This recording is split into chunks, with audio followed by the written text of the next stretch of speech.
The stage is a place of total action. No reaction is allowed on stage. We are the action creator. This is Gotcha. our stage. This is our moment. This is our action. Welcome to Hacking Music. I'm your host, John Pisciotta. The goal of this podcast is to break off a piece of the hacking music training we use and train artists in every day to master the best of what other headliner artists have already figured out so that you can unlock your potential. Additionally, we interview world-class artists and entrepreneurs, doers and thinkers so that you can better analyze your problems, seize your opportunities, and master your decision-making and execution. Every episode is packed with training, lessons, and force multipliers that never expire. And if you're listening to this, you're missing out.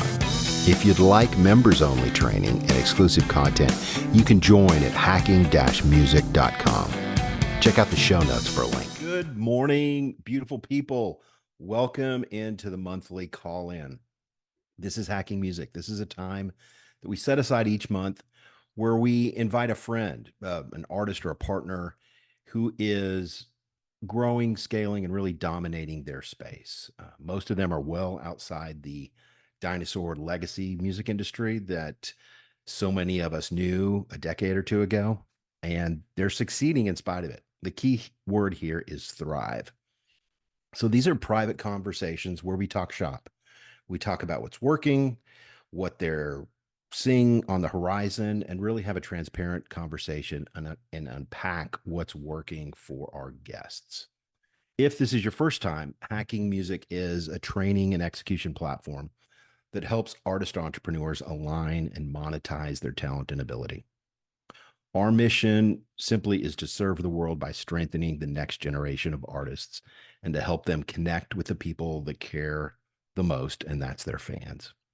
The spirit of this isn't to cheapen it or to make it sound easy, to make it sound like you just flick a switch and boom, you have a career. It's real world, no bullshit, actionable stuff. So our guest today, really pumped about this. Our guest is Ken Gay.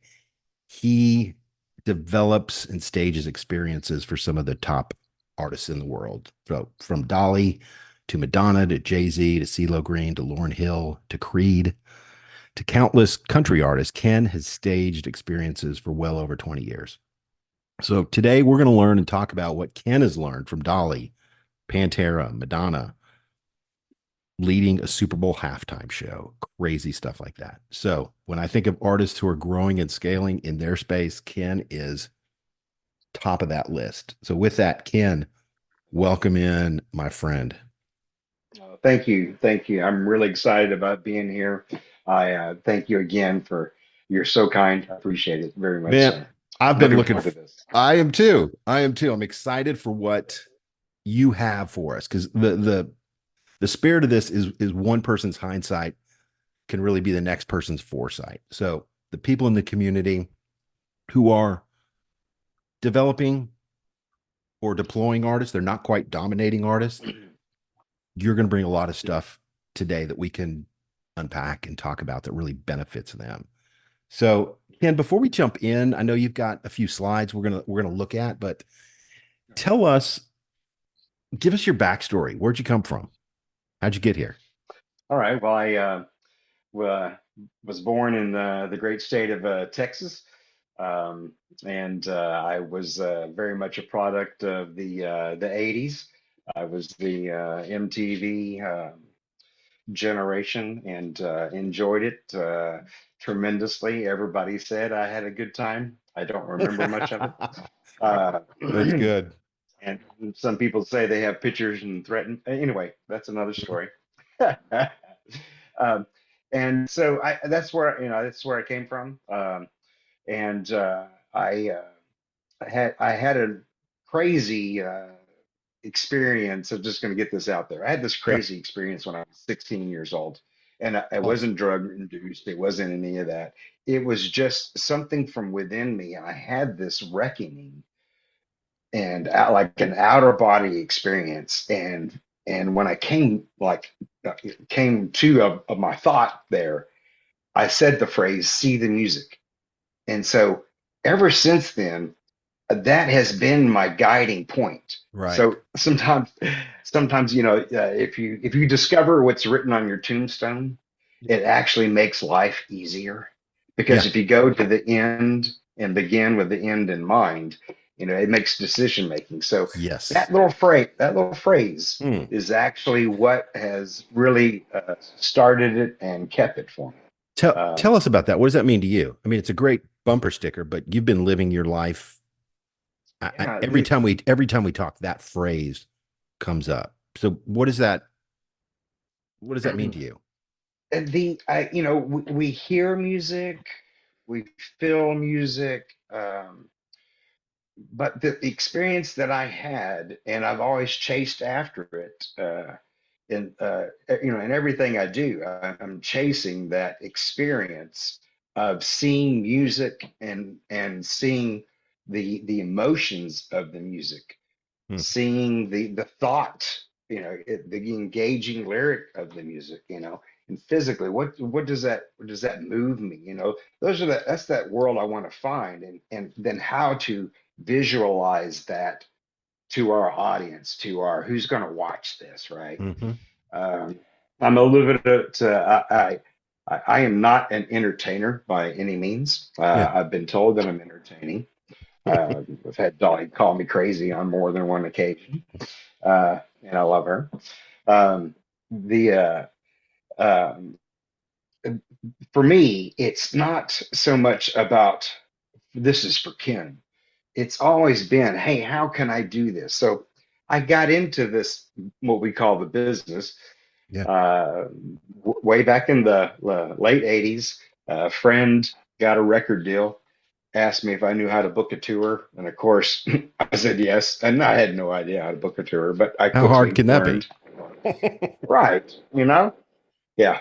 But I kind of got baptized by fire. I just got thrown in and started doing it and learned as fast as I could. So I actually came into this business from I ended up managing, and then I started one of my first companies. So there's an entrepreneur part of me that drives Yeah. that seed in music as well. Um, and but I came in from the management, from the aspect of take care of this artist. Right. And so that's really, I kind of hugged that in my entire career. Um, not buddy up to buddy up, but get in the same place and let's talk things through. Let's feel things through. Then let's go put that show that the ticket buyer, here's a level of expectation. So we're going to go here, Hmm. if we want to sell tickets for next week's show because we got phones up that are doing our media. Um, that's where we're at today. But that's not how it was back in the day. I know that was a long story to get to where we're at now, but that's where I came from. I came in Yeah. from that side of the. Uh, Hey, everybody, it's John. Just wanted to drop in here and give a special thanks to our sponsor, ArtistWorks. ArtistWorks is an execution company. They specialize in media, marketing, and monetization. ArtistWorks partners with brands to provide infrastructure, marketing, execution, and monetization in the rapidly changing media industry. They create products and experiences to engage your customers, drive revenue, build careers, and surpass your competitors. Check them out at artistworks.com. That is works with a WERX. ArtistWERX.com. but I came in with a purpose, uh, Yeah. and that purpose is my see the music phrase. Yeah. Um, and so, I looked at it from the management side. I've been the creative director for many shows. I've worn a lot of hats over the years, Yeah. um, but I've been humbly mentored by some of the best in the business, um, and that is key. It's finding people that know what they're doing, and buddy up with them, Hmm. find out what they know. So, That's what this community is about. So yeah. Yeah. You hit it. And when you say take care of the artist, I mean, I understand that from a management where it's like anything that touches the artist, you're kind of responsible for steering and handling. What is Right. when you say take care of the artist? What all does that mean to you? The well, one, uh, I I have my formulas that I use that I've developed over the years on helping an artist maybe see things that they hadn't seen before, Yeah, helping a musician expand and where they may not have ever dreamed they could go. and we're going to look at some of Uh, those today. yeah, Yeah, right. And yeah, yeah, we are. And and what's your performance all about? And well, and why this is important is because we don't sell records anymore. That's all. That's gone. The live show is where you're living in front of your fans. mm, That is your engagement moments. Um, and putting butts in seats helps take that moment to other venues, to bigger venues. And so the key is really the show. mhm. Yes, it's all music. I respect that. Right. I live in Nashville. It's all about, it starts with a song, right? I have been here long enough to be around some folks that taught me a lot to say, okay, but I respect that. Mm, But what are we doing business wise? right. And we have to look at it business, but we also have to make sure that we're taking care of the artistic value, Yeah. and that the live show really represents that. Yeah. Yeah. We talked about this in the past, Ken, but when artists think about the end zone and scoring the touchdown, they're usually thinking about finishing the recordings, the writing, the production part of the record. I say record, but whatever that is, EP streaming, the music part of it. And that's the fun, sexy stuff, right? That's the stuff that gets artists out of bed in the morning and makes their tail wag. But Right. what I've seen is that most artists get their end zones flipped. Like they're really, once their record's done, they're really on the 20-yard line of their own end zone. And that's what you're talking about. It's like, okay, what's next? How do you build that out visually? How do you turn that into an experience? The music's great. It should be great. Songs matter. Mhm. Absolutely. But that's day one when the record's done. That's the birthday, right? So now how are you going to live your life? Right.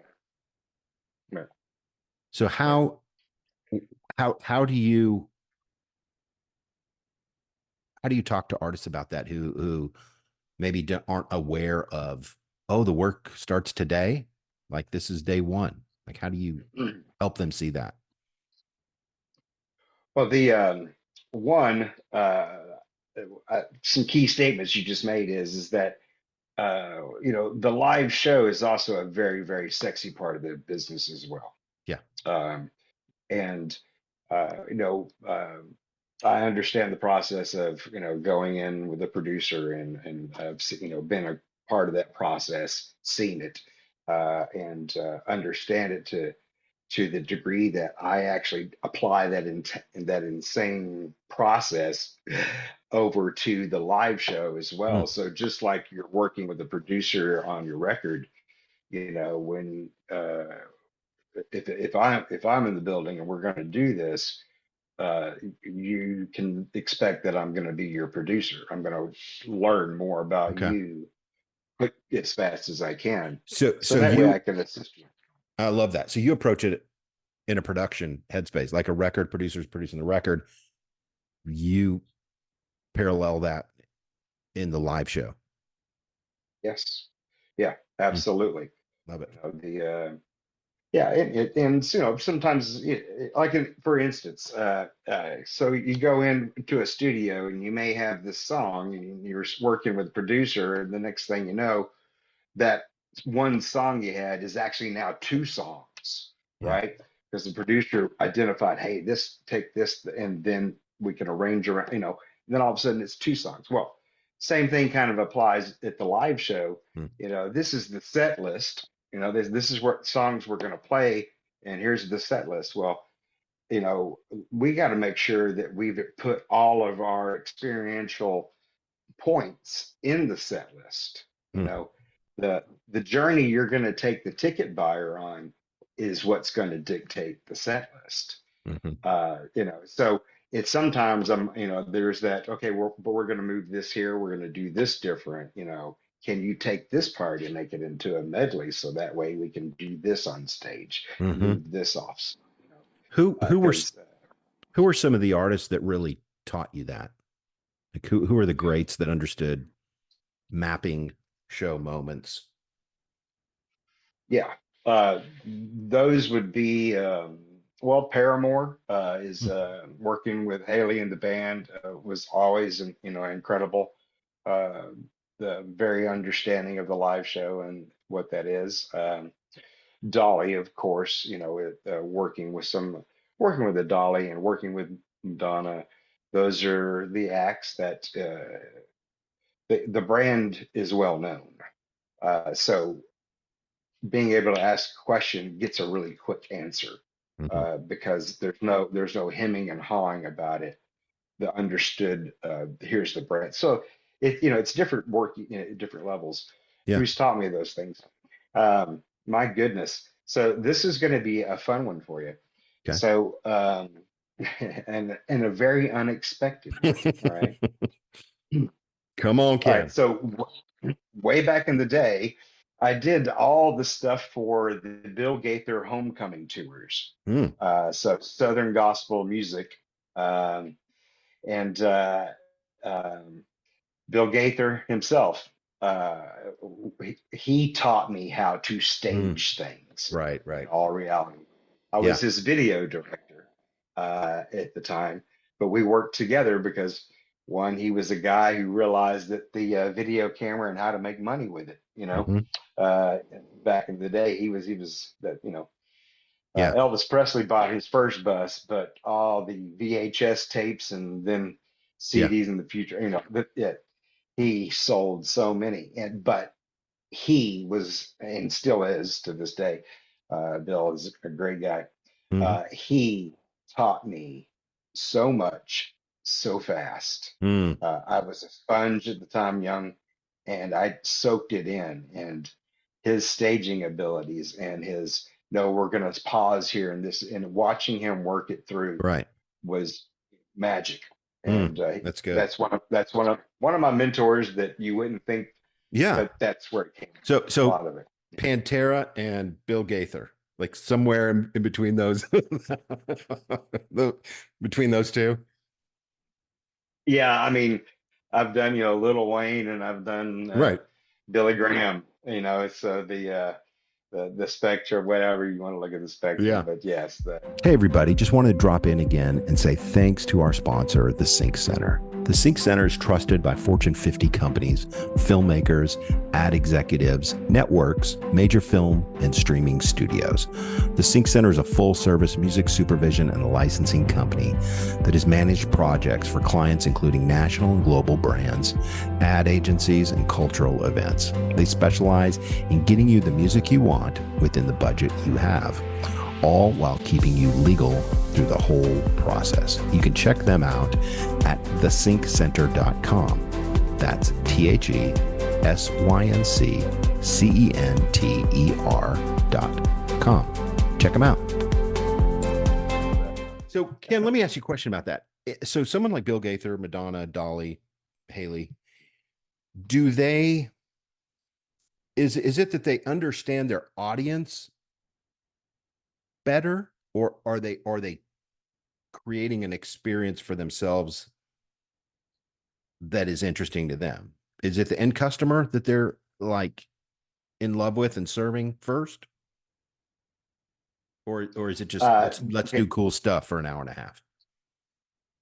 Okay, so the results of that are usually based on how well the act knows themselves.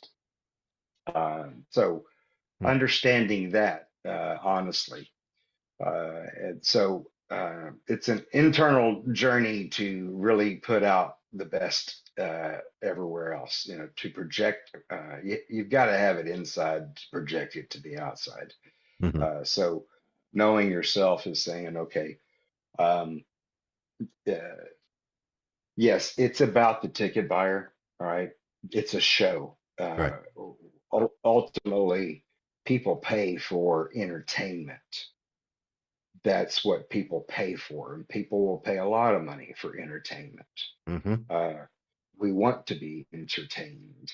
And so, that's one of the things I, work with folks with is to discover where that entertainment value is from what they're already doing, Hmm. how to develop other areas.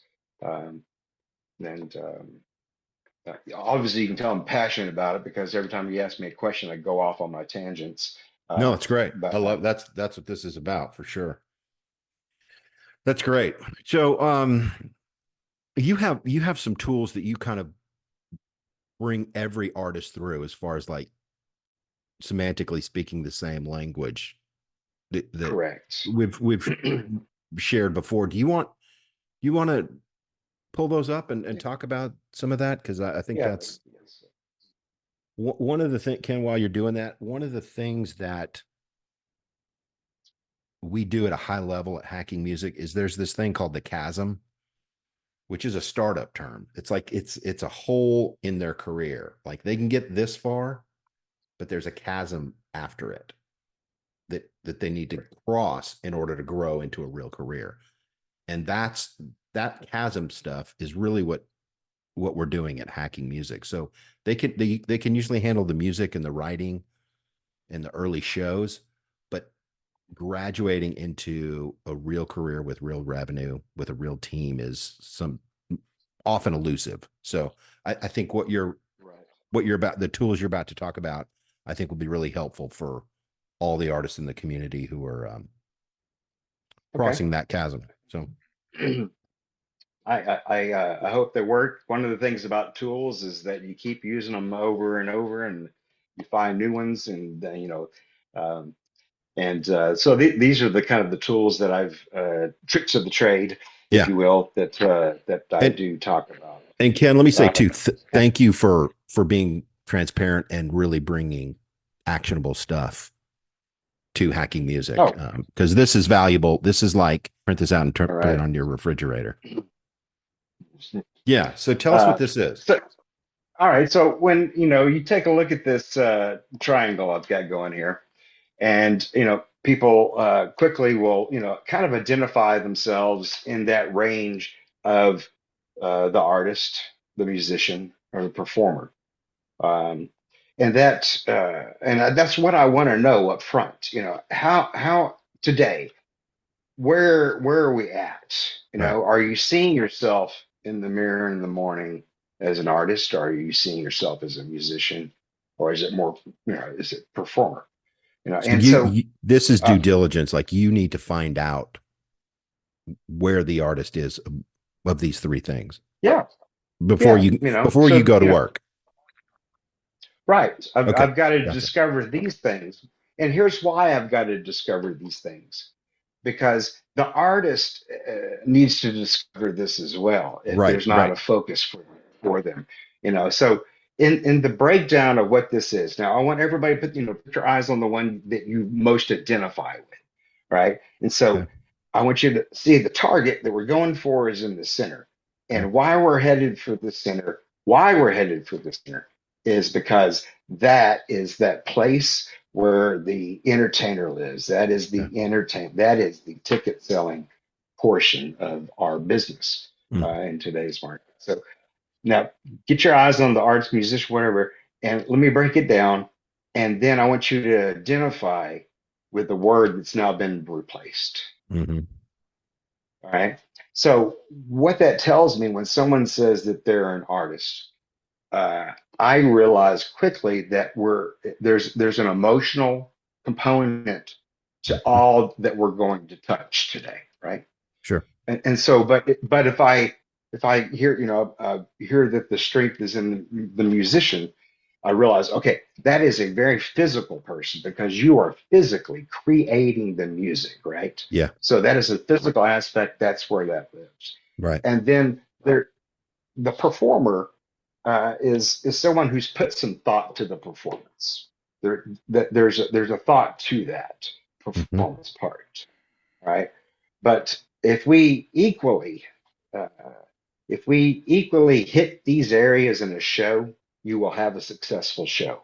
But in order for that to be the reflection from the stage, it has to happen on stage first. Hmm. So that's why this is important to me.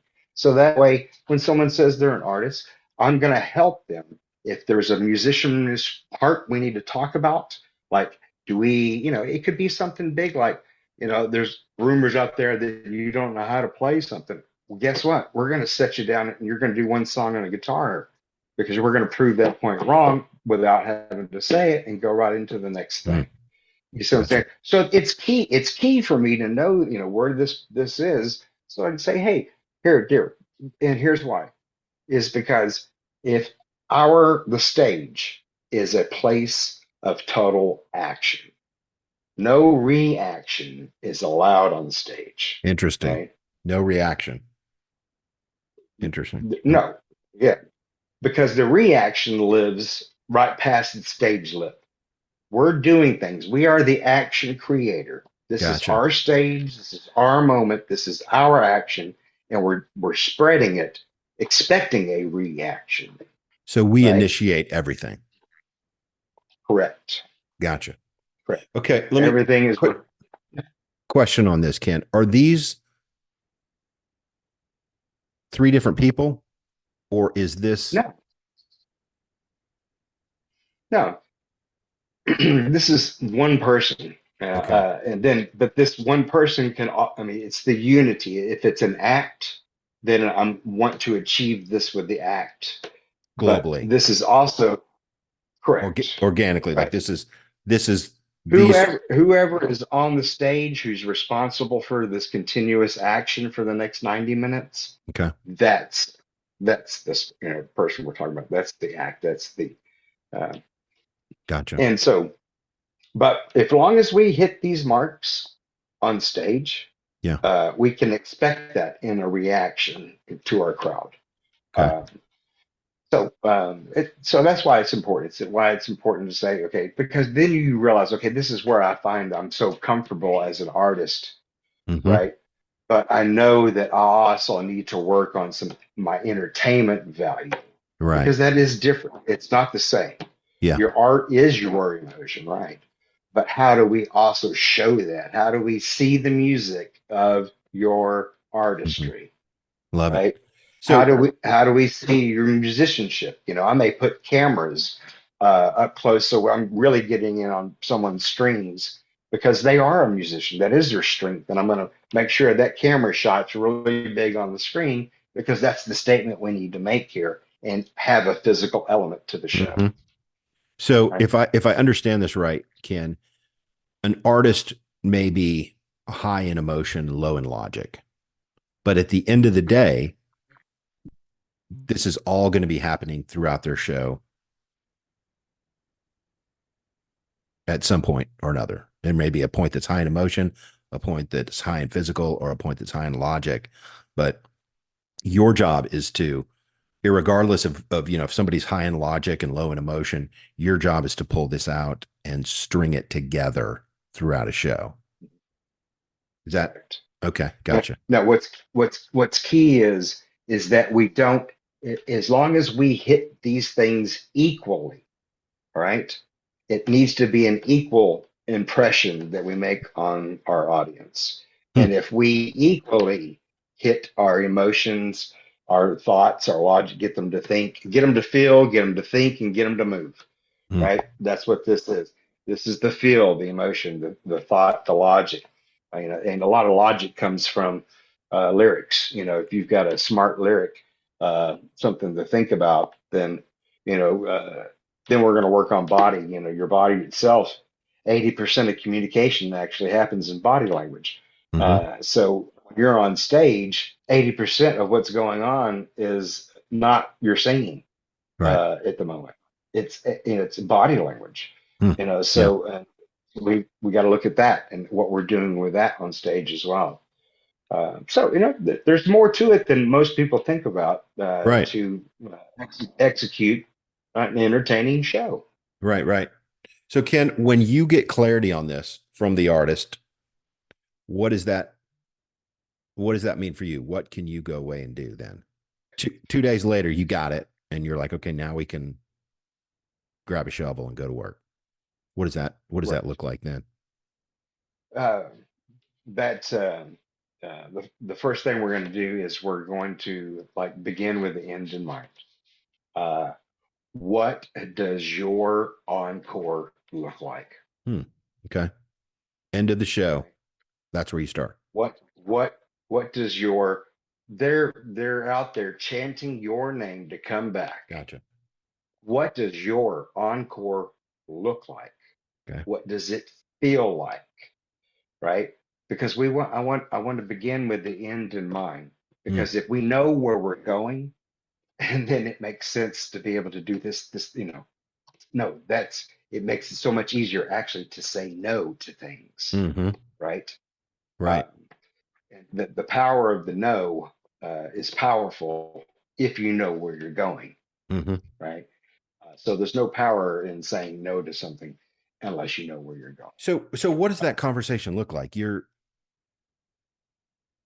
begin with the end, encore. What's being said there? Because that's a it's a great question, but it's also very conceptual and very squishy. How do you wrestle that down to bullet points? Like we want it to be X, Y, and Z. all right. Well, okay. So the reason I want to do that is because I want to know the dream expectation that this artist has, right? Okay. That's one. Yeah. That's going to educate me on deliverables. It also, for me, I'm thinking, do we have the budget for what I'm hearing? Then how, and if not, I know I'm going to have to start rolling up my sleeves on make things look big with minimal, So there's tricks to Hmm. the whole production is the how. All right. Hmm. What we're doing on stage is the why. If you know why, the how becomes easy. Hmm. And that's one of the big things that I've learned over the years. Don't let people get hung up in the how. So I mean, I love the concept of begin with the end in mind. Stephen Covey, one of my all-time favorite books, Seven Habits. But hey, everybody, it's John. Just wanted to drop in here and give a special thanks to our sponsor, ArtistWorks. ArtistWorks is an execution company. They specialize in media, marketing, and monetization. ArtistWorks partners with brands to provide infrastructure, marketing, execution, and monetization in the rapidly changing media industry. They create products and experiences to engage your customers, drive revenue, build careers, and surpass your competitors. Check them out at artistworks.com. That is works with a WERX. ArtistWERX.com. So you're backing out. You're starting to do work backwards here. This is their dream state, the Correct. encore, your expectations, budget. What else are you starting to put in place there? I mean, those are two big ones. What else? Oh, so the expression of the encore coming from this entertainer Yeah. tells me what they believe that their fan is really desiring from them Hmm. because it'll come from this internal place. Right. And that's what people are looking. They're looking for the identification with that artist, right? Right. So, uh, so then I'll say, okay, this is where that's at. We are going to take them on this journey. And now we're going to come back to our stage and talk about our first song, how we're going to get on stage. Hmm. But the journey that we're going to take from when we got on stage till when we get asked to come back on stage, that is that world of making sure that you have emotionally engaged your audience, Hmm. physically engaged your audience, and logically Right. engaged the audience. And you've touched those points. Now, one of you had asked earlier, and one about, how, I told you about Gaither and all that, Yeah. but also when it comes to the live, the focus on the live performance and not focused on the camera lens. Hmm. Bono is one of the best out there on his own of understanding that what the stage is and what to do with it because he's always focusing on the why. That's one of the acts that I've had the pleasure of getting to work with and uh, on large scales, and the large scale is there because they never got hung up on the how. They Mm. just why. You Yeah. What's an example of that when you say Bono understands the why? So Paint me a picture of what the that. okay, all right. So the U2 360 tour, do you remember that? Mhm. That was the big claw, and it had the LED screen that expanded with the Right. honeycomb mix and expand. Uh, that was born from two words that Bono said. Okay. Bono was looking at the production team, the live show team, and he said, "Defy gravity," Mm. and then he walked away. And so we were given two words, right? Mm. Uh, Willie Williams, took those defy gravity and uh, he internalized it and like baked a cake and brought it back and said, "Okay, let's defy gravity, boys." Like we had an understanding. So that's that So, direction I'm saying. yeah, He yeah. knows why. Okay, defy gravity. And that was the most money I think ever spent was on building those. We had to build a couple of them because we had to get them. It's not Yeah. something you can just take overnight. Yeah. We had Yeah. continents to hop, Sure. so we had yeah, more than one. Yeah. Quite, I know you've got a tool you want to talk to her in a second, but I'm fascinated by this. And let me ask you one other question. When Oh you no, yeah, talk about the journey, first song to the yeah. encore, somebody like a Dolly, Paramore, U2, how open are they? If you see their show and you're going, hey, this is good, but what would be really interesting if we flipped song 3, 7, and 12 and 2. How open are they to your, like, they know their show. That's their baby. They've built that 1,000 times Yeah. before. Yeah. Can How open are they to your saying, hey, let's flip these around. I want to shuffle the deck. Yeah. So Because that's a big that ask. is okay. Okay. So to answer the question, it's different. It's different with every artist. All right. Sure. Uh, and it should be, right? The experience is always going to be different. And that's what makes it exciting. The uh, I've been just stared at from across the stage. Really? Uh, oh yes, yeah. Frigidly? I've just been I've been given the stare, and we didn't change that. Ah, Right. But there's other artists that you change. The only thing that likes change is a wet baby. mhm. That's what I know. Yeah. But those that embrace change are usually those that end up understanding how to adapt and to thrive. Um, what's the seven last dying words?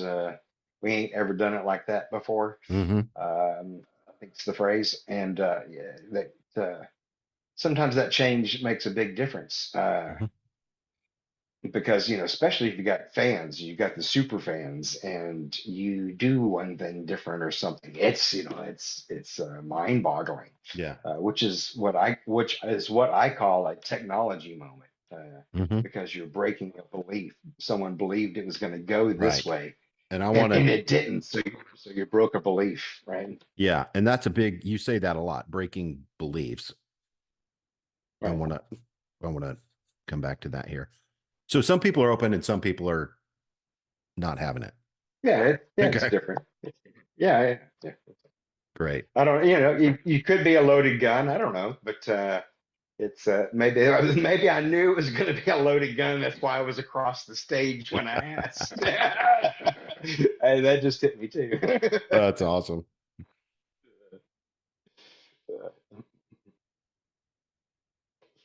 Oh, that's good stuff.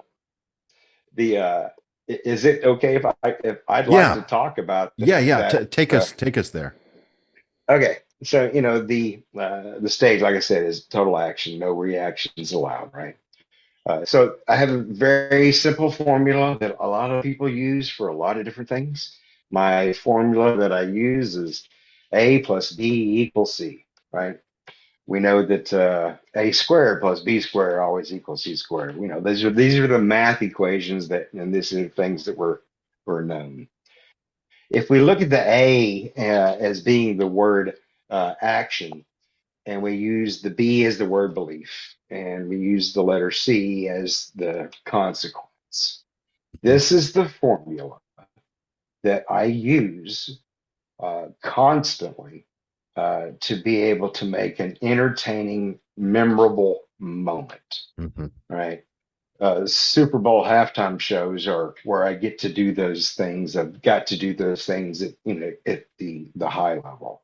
The Mhm. U2s also being able to do that at the high level. Okay. But So action one of plus the belief equals consequences. right, Can you and if can you so, let talk me us give you through the each of them? breakdown. Yeah. Yeah. So I said the stage is the place of action. We Right. have an action, right?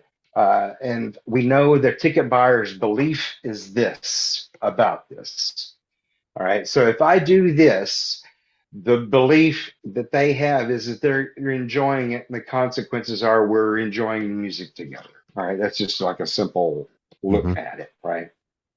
Um, the if you check what we're trying to do here, all right, why this is important Mhm. is because we're going to break someone's belief, Right. all right? And On here's purpose. That's here's what you why want it. That's what you're setting out to do. on on purpose, with the Right. purpose of breaking a Gotcha. belief, right? Yeah. This is where the phrase magic, this is where that play in of this is a belief that we have. All of a sudden, magic happens, and your belief of how things were supposed to be and how the world worked around you is already all of a sudden shattered. Okay. Right? There's a privilege and a responsibility for that moment. Right? Right. So if you're on stage and you are the action, and you've created an action that you know is going to break someone's belief system, it's a privilege to know how to do it. Mhm. It's a privilege to know why you're doing it. Right. it it's also very a responsible moment Yeah, to sure. also issue a new belief Mm. quickly. If you're able to do that, break it and then give them a new one, the consequences are they feel enlightened, Mhm. So right? you've Mhm. taken them out of their norm. And Right. I think this is what Cirque du Soleil does as well. Yeah. I mean, this is the I mean, you formula of entertainment, or mm, more than just entertainment. Yeah, this is the formula on a daily basis, right? And say the action is I'm driving in the car and I'm in traffic. Well, if my belief is, I'm late, I'm late. Well, my consequences are, I'm just mad. I'm just sitting there in a car angry, right? okay. Well, Yeah. if I look at it differently, the action is I'm stuck in traffic. My belief is, you know what? We've been sitting here. I'm going to listen to this podcast. I'm going to do, all of a sudden your consequences are different when your belief has been changed, right? Hmm. So these are small things that we play with on a daily basis that we don't even know about. That's that Right. math, that life Yeah. math Yeah. flying around us, right? So Yeah. you take Well, this from natural law. This is something right. you see, Yeah, you take absolutely. and you build it into your shows. Right. Love it. Right. So, yeah. So, like, say, Madonna and the Gorillas, right? Yeah.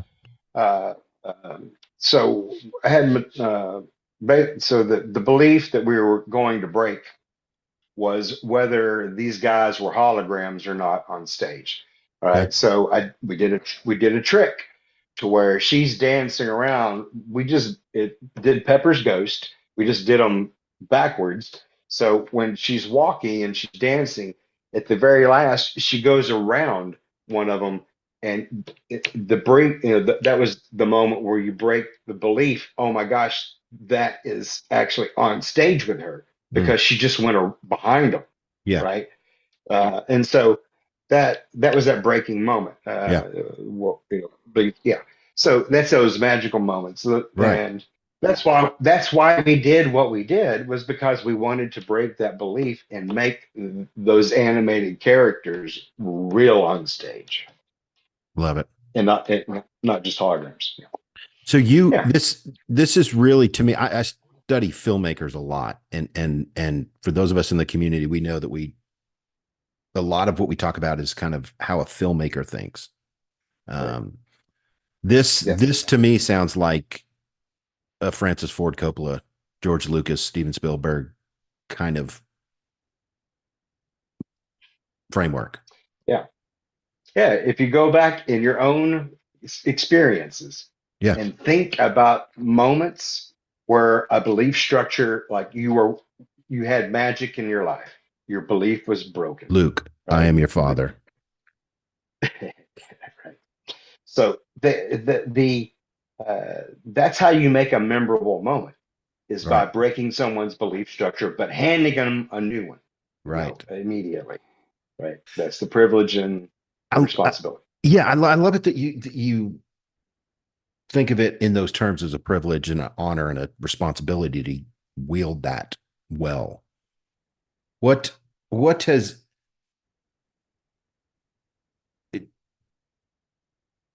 I mean, Dolly Parton, Jay Z. I mean, they're going to get this, but how have you ever had pushback uh, from an artist who's like, "Hey, this is too weird for me," or do they love it that you're bringing this to the table?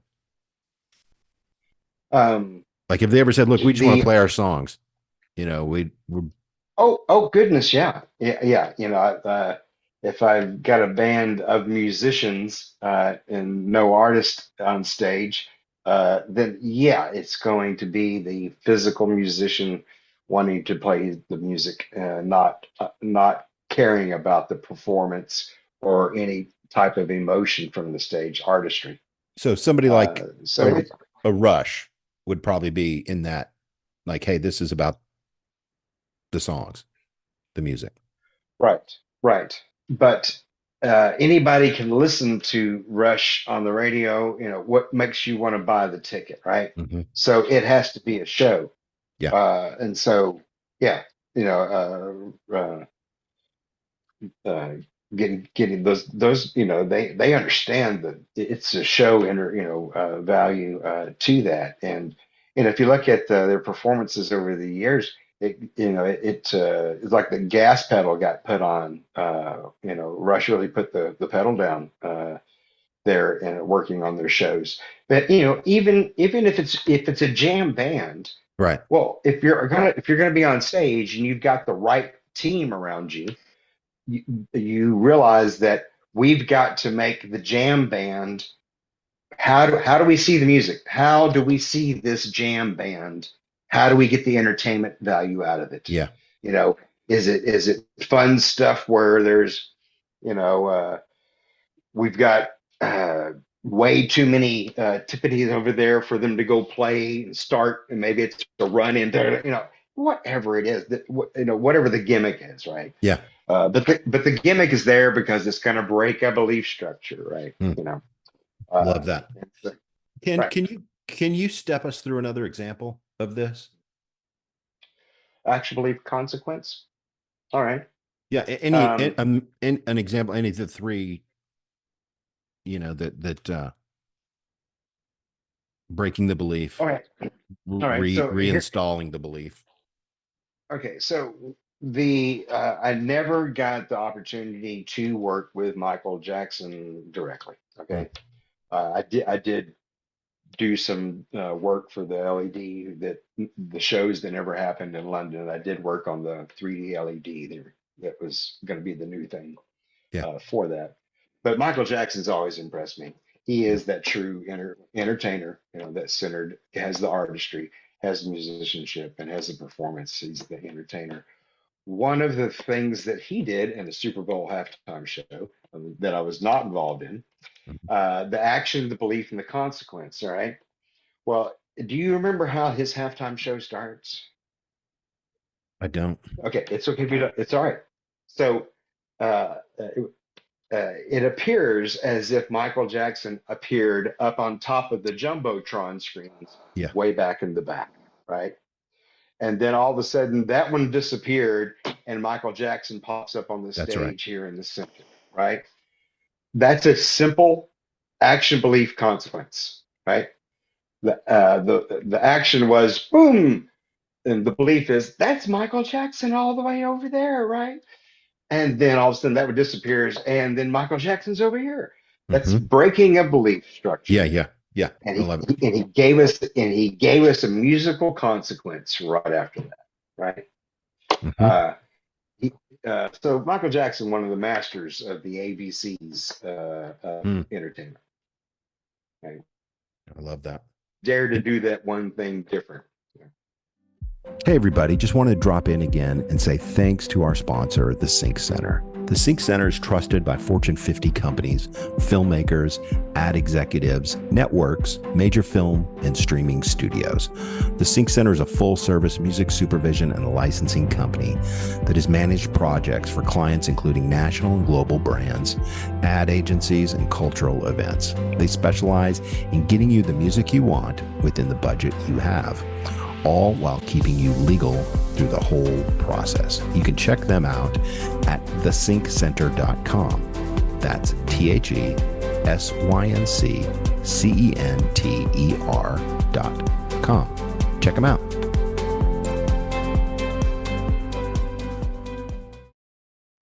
The other thing I wanted to talk about here, and I'll just pull this up if that's okay, Yeah, please.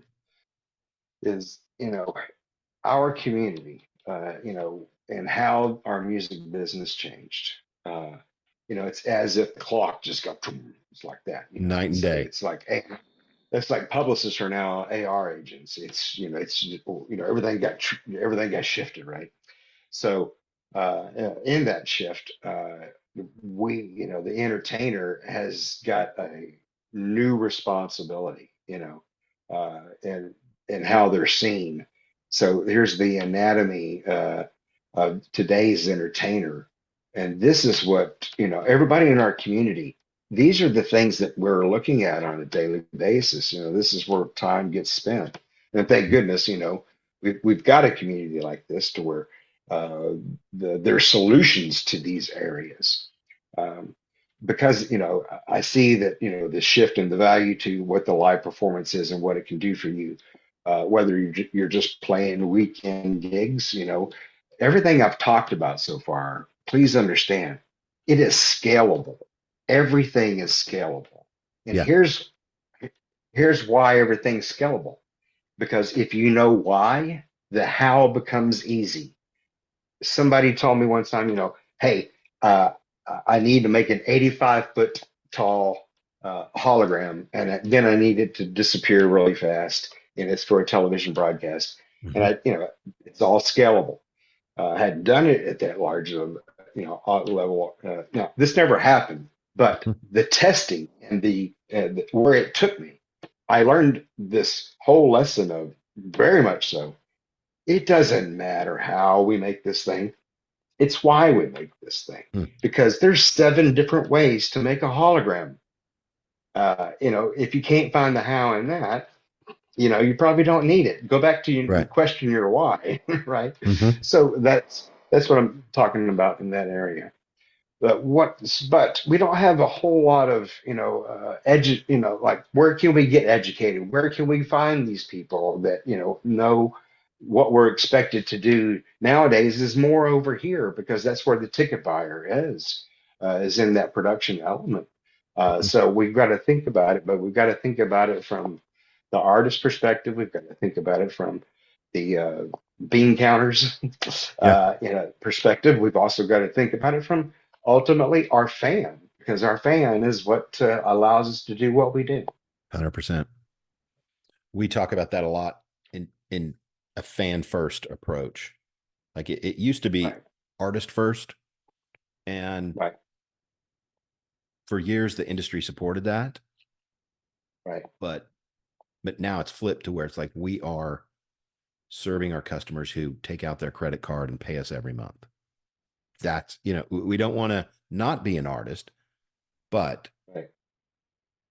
it's a fan first world. It's not, oh, look at me, I'm It is. Robert Plant with a dove Right, anymore. Aren't I precious? right, right, right. How do you like the thing I love about how you approach this is like these are things that may have Jay-Z, Dolly, Creed, whoever, and you actually bring it down and make it manageable for like a regional, someone in the Southeast. Like these are things that you don't have to be. I guess what I'm saying is you don't have to be Dolly and Kiss to understand and to implement this. This is stuff that is actionable for Today, that touring band in Florida in wherever the you're Southeast. Yeah, wherever you're at in this journey, these are the keys that'll unlock that's a big your entertainment value. Yeah. that's a big thing. I just want to put a point on that. So go ahead. Oh, You were yeah. gonna. Um, the thing that struck me earlier that you were talking about mentioned, um, here I don't want to go through all of this because I want our conversation to dictate this, but No, this is it's great. like I got an email from first I got an email from the tour manager with this image in the email box with the with a little note that says, "Hey, this is our new album coming out, and it's called Parks of Destruction Tour. Uh, the boys want to know, can we take a mountain on tour? You know." And so I was like, "Well, okay, let's talk about this. How we're going to scale a mountain? I've worked with this particular act before, and we've taken a house on tour where the actual garage and garage door. I mean, it's been so. This time it was up to a mountain. So here's the end Mm, product. Like I said, I like to begin with the end in mind. So I want to let you know this is that end product.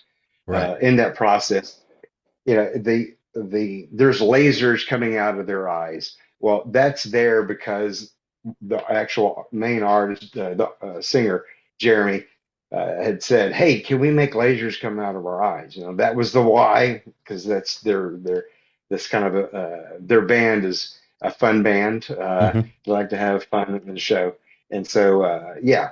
It happened to be a manufacturer I ran into was making a product that actually could make lasers where I wanted them, and so you'll see that we actually took the first Mm, prototypes actually out on tour.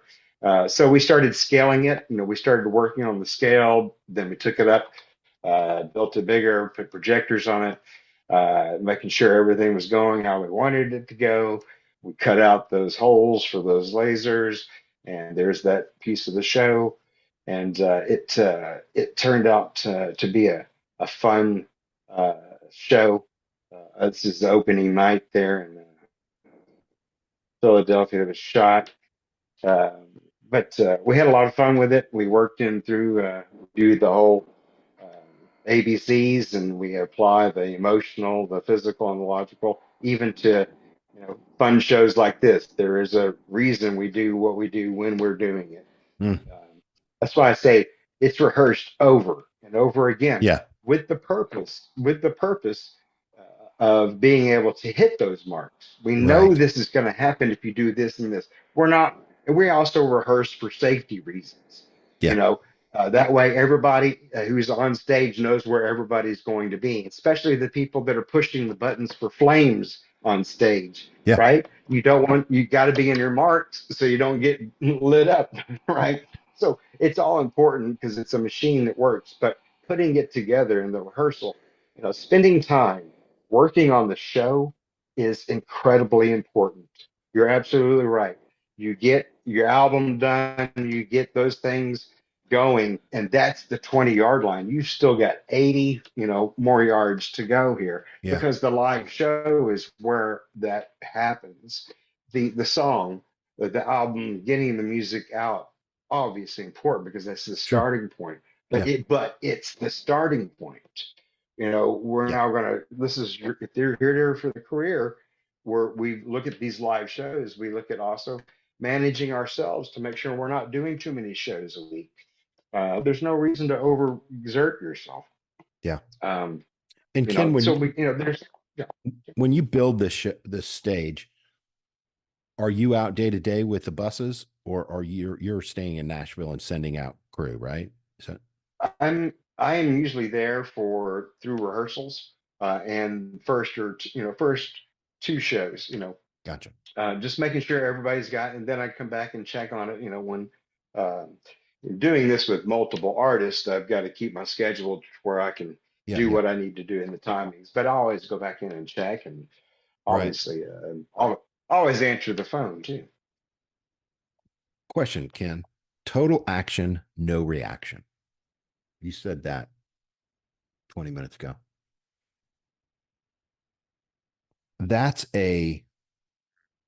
for the musician who may be more of an improviser, wants to be somewhat creative, doesn't want a bridle in his mouth. That could sound like, well, you're scripting this to, you're taking this to the point to where it's no fun. I know that's not what you're saying, but to the high touch musician who maybe wants to do a solo this way, or maybe wants to be on the other side of the stage, what is that? Listen, I mean, I okay, know you're so not saying be a robot, but that may be what is heard by certain people. How I'm does that look for you? Has that ever been a so problem? no, it's not a problem at all. This is the structure of what we're doing because we know our whys. Now, Mhm. uh, you can still have total action and not reaction, uh, even if something goes different. Okay. Okay. The issue that we don't want to break is that we don't want to react or look as if we're reacting to something an external. Right. Right. So say, okay, Surprised. just I'm just say this for an instance, right? Yeah. So say, Dolly singing, and she's so good at this, she got so many like liners, right? But she'll see a young couple, and they're yelling and screaming at her, and she cannot not say something because it's just so obvious there, you know, and she she'll turn and she'll as if she meant to do this. Right. You see what I'm saying? So Yeah. it doesn't appear as a reaction. It appears as she came down Improvise. here to do this. The improvisation of making it an action and not a reaction. Yeah. And Bill Gaither's That's great that. at that type stuff too. Garth has that Yes, same thing. correct, Gotcha. correct. So it's what you do with it, if it does Mhm. come at you like this. So that's a very good question. And to improvise, um, you can have time, as an artist, so I understand the question because it seems so rigid. Yeah. Where's my artistry get to happen? All right. Yeah. Well, your artistry gets to happen. And from here to here, it's you and it's your piano, and you've got 10 minutes to do whatever you want to do. Right. But as soon as those 10 minutes or whatever you want to talk about or do, all that, we're going back into the show mode because we've got to hit our whys because we know what our expected results are. Because if you want the encore you told me you wanted, Right. Right. this is what it's going to take to get there. Yeah. Love it. So beginning with the end of the mind is one of those, Stephen Covey. Yes, thank you very much, Stephen. Uh, One of the great tools that has really helped me on my journey in my Yeah. career. Uh, yeah, absolutely. Hey, Ken, I've got a question. You had mentioned the Jay-Z butter. So this came out Okay. of a conversation like when Bono said defy gravity. That was kind of his takeaway. Everybody's going to leave with those words tattooed in their eyelids. And Jay-Z had a similar So point. Jay-Z, yes, so this was Empire, right? And he wanted it big. He wanted the statement. He wanted, and it was, that album, knew it was going to be a strong album. So I was like, okay, what are we going to do? I'm thinking about the technologies that exist. I'm thinking about things, those, what can I do? And so the idea hit me, and I was at the grocery store. And so I happened to look around and realized I can do what I want to do and I can make it out of butter. So I grabbed a whole bunch of butter, ran home, and built this, cut the butter, made it different size. If you'll notice, actually, the butter itself is what we use to the heights, even the heights on the butter. Uh, and so that product that made the LED screen that made it look like, whatever we wanted to make it look like, but and it made it look like New York City. Uh, that product didn't exist when I made that butter. So that product was actually made in South Korea, ended up being called the F-15 product, that could do sharp corners like that on Mm-hmm. stage. So, uh, So you why dictated? prototyped a Jay-Z stage from butter. Yeah, yeah, that butter made him a lot of money. I I love that. I love that. Yeah, So he gives you his vision and you come back with a stack of butter laid out like the backdrop for his show. That yeah, is yeah. that is I love that story. Yeah, it turned out well. Turned out good. I love that. How we scale things, and that's one of the things I want people to really take away is that. Uh, the big broad ideas that the band comes up with, you know, they can be big broad ideas. There's nobody to say it can't. Um, well, we don't have much space. Well, that means whatever we're going to do, we need to make it collapsible, Mm-hmm. and if it's going to fit in this space, you know. But I really, want to get, the acts to understand, focus on your whys Mm. and the hows become easy. Don't get hung up. We get trapped in things, and then a widget comes along that helps us, take care of things. Yeah. But then we start relying on the widget and spending time with the widget and worshiping the widget, and we've have lost control of everything else. Yeah. It's not don't get stuck on the widget. That's Yeah. the I love it. how. Know why you're doing what you're doing, I love that. and that's Ken, this has been great, man. I mean, I could talk about this for hours with you because there's a lot of different tributaries here, but maybe that's a for another day. But all right. Well, what I've enjoyed it. I hope I've given I have enough to too. you for you to I go, you have know what? Okay. I have too, Ken. This has been great. Let me we I always like to end with the fast five, kind of like stream of Oh, consciousness, five quick right. questions. Are you Yeah, game? yeah. I am. I've been given a warning about these things. I forgot all Oh, about it till it's all just this minute. it's okay. Oh All boy. right. All So right. five questions. First one, who inspires you? Um, those in high places that demonstrate the most humble heart. Hmm. That those are people that inspire me. Hmm. Um, yeah. Okay. It's great. Question two, one piece of advice you'd give a 16-year-old kid who has our creative entrepreneur DNA. Mm. Um, don't work for just one act. That'd be my piece of Mm-hmm. advice. That's Coming at great. it from that way. All right. Yes. Question three, one thing you learned from a big failure. Um, that the phrase um, of excellence is making new mistakes. That's Mm-hmm. right. The mistakes. Okay, I'm gonna share with you a huge mistake that I Please. made, Sure, sure.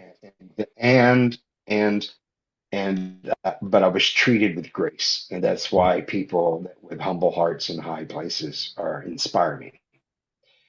Um, One of the most golden unspoken rules for those who work around artists is that you never have a conversation with an artist about another artist. It's not, Mhm. you just don't go there. And so uh, Dolly was in the room, and her manager, Danny, is a really, really great friend. And we're over in the corner of the room, and he's talking to me about something, and I was like, oh yeah, that was on the World Drown Tour, Madonna's World Drown Tour, that we did this, and I'm over there in the corner talking, and I come around the corner, and Dolly on purpose, comes around the corner too, and she goes, I've never really thought of myself as a Madonna. I've always kind of been more of a Jezebel. And walked Mm, out of the room. I was embarrassed because I broke the golden rule. She mm, heard me talking about Madonna in her room, but she was gracious.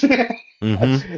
I was embarrassed. I was like, I made a mistake, but she treated me nice Mm, about it. I love But that. that's one of those moments. Okay, next question. What's a tool you can't live without? Ah, sketch pad and a pen. Paper? Sketch pad, taking notes, drawing things, sketching, looking Love for it. my triangles, looking for Yeah, the triangles, love it. and taking notes of it. Yeah.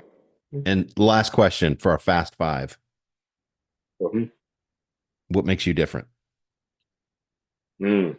What makes my cheeseburger taste different? Yeah. Um, I see music that others don't. Mm, love it. Ken, this has been great, man. We're gonna have Oh to man, thank we're you, gonna have to do thank you, this. thank you. Thank you for jumping Yeah, in I here. enjoyed. Thank you, thank you. Yeah. Appreciate Awesome. it very much. So thank. Ken, we'll see you next time. Thank you so much. Welcome to Hacking Music. I'm your host, John Pisciotta. The goal of this podcast is to break off a piece of the hacking music training we use and train artists in every day to master the best of what other headliner artists have already figured out so that you can unlock your potential. Additionally, we interview world-class artists and entrepreneurs, doers and thinkers so that you can better analyze your problems, seize your opportunities, and master your decision-making and execution. Every episode is packed with training, lessons, and force multipliers that never expire. And if you're listening to this, you're missing out. If you'd like members-only training and exclusive content, you can join at hacking-music.com. Check out the show notes for a link. This episode is brought to you by the Sync Center, trusted by Fortune 50 companies, filmmakers, ad executives, and major film studios. The Sync Center is a full-service music supervision and licensing company that has managed projects for hundreds of clients, including national and global brands, agencies, and cultural events.